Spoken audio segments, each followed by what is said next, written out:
বিসমিল্লাহির রহমানির রহিম। আসসালামু আলাইকুম। আশা করি যে যেখানে আছেন আল্লাহ তাআলার অশেষ রহমতে অনেক অনেক ভালো আছেন। আজকে আপনাদের সাথে শেয়ার করব কোনো রকম ক্রিম ছাড়া ঘরে খুব সহজে কাস্টার্ড আইসক্রিম রেসিপি। আশা করি রেসিপি ভালো লাগবে। এখানে প্রথমে চুলায় একটা হাঁড়ি বসিয়ে দিয়েছি, এর মধ্যে দিয়ে দিচ্ছি আমি ফুল ক্রিম লিকুইড দুধটাকে আমি আগে থেকে জাল করে রেখেছি। এখানে আমি 1.5 কাপ পরিমাণে দুধ ব্যবহার করেছি। এখন এর মধ্যে দিয়ে দিচ্ছি 1/4 কাপ চিনি, তবে মিষ্টিটা নিজেদের পছন্দ অনুযায়ী কম বেশি করে দেওয়া যাবে। এখন এর মধ্যে দিয়ে দিব কাস্টার্ড পাউডার। এই কাস্টার্ড পাউডারটা আমার ঘরে তৈরি করা, একদম পারফেক্ট একটা রেসিপি। খুব সহজে হাতের কাছে থাকা জিনিস দিয়ে কিন্তু এই কাস্টার্ড পাউডারটা ঘরে তৈরি করা যায়। চাইলে সেই রেসিপিটা আপনারা দেখে নিতে পারেন। তো এর লিঙ্কটা আমি দিয়ে দিব ডেসক্রিপশন বক্সে। দিয়ে আমি খুব ভালোভাবে মিশিয়ে নিচ্ছি।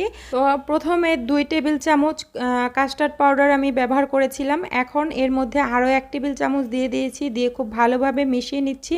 এ পর্যন্ত চুলাটা অফ করা ছিল। তো যখন ভালোভাবে মিশিয়ে নেওয়া হয়ে যাবে তখন আমি চুলাটাকে অন করে দেব। দিয়ে এটাকে অনবরত নেড়ে চেড়ে রান্না করতে হবে, তা না হলে নিচে দলা পাকিয়ে যাবে। তো এইখানে আমি সামান্য একটু 1 চিমটি লবণ ব্যবহার করেছি। যারা মিষ্টি খাবারের লবণ পছন্দ করেন না তারা স্কিপ করবেন। তো দিয়ে আমি খুব ভালোভাবে নেড়ে চেড়ে এটাকে রান্না করে নেব। কিছুক্ষণ রান্না করার পরে কিন্তু এটা ঘন হয়ে আসবে। তো এটা নাড়াচাড়া থামানো যাবে না, তাহলে কিন্তু নিচে দলা পেকে যাবে। তো এই কাস্টার্ড আইসক্রিমটা অনেক বেশি সহজ আর অনেক বেশি মজার। আমি আজকে কোনো রকম ক্রিম ছাড়াই এই আইসক্রিমটা তৈরি করে নেব। তো আশা করি রেসিপি ভালো লাগবে। এই রেসিপি ভালো লাগলে লাইক কমেন্ট শেয়ার দিতে ভুলবেন না। আর এই রকমই সহজ রেসিপি পেতে চ্যানেলটিকে সাবস্ক্রাইব করে নিয়মিত পাশেই থাকবেন। তো এই তো আমার কিন্তু এটা রান্না করা হয়ে গেছে। যখন এরকম ঘন হয়ে যাবে তখন আমি চুলাটা বন্ধ করে এটাকে পুরোপুরি ঠান্ডা করে নেব। ঠান্ডা করার পর এটাকে আমি ডিপ ফ্রিজে 2-3 ঘন্টার জন্য রেখে দিয়েছিলাম। এতে করে এটা একটু একটু আইসক্রিম হয়ে গেছে, দেখতে পারছেন। তো এটা 2-3 ঘন্টা 3-4 ঘন্টা রেখে দিলে এরকম একটু আইসক্রিম হয়ে যাবে। তখন এটাকে আমি চামচ দিয়ে ভেঙে একটা ব্লেন্ডার জাগের মধ্যে নিয়ে নিচ্ছি।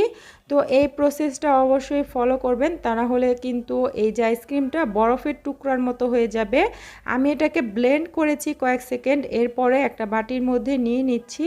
একটা বক্সের মধ্যে নিয়ে এটাকে বক্সের ঢাকনা দিয়ে তারপরে ডিপ ফ্রিজে রেখে দিতে পারেন 7 থেকে 8 ঘন্টা।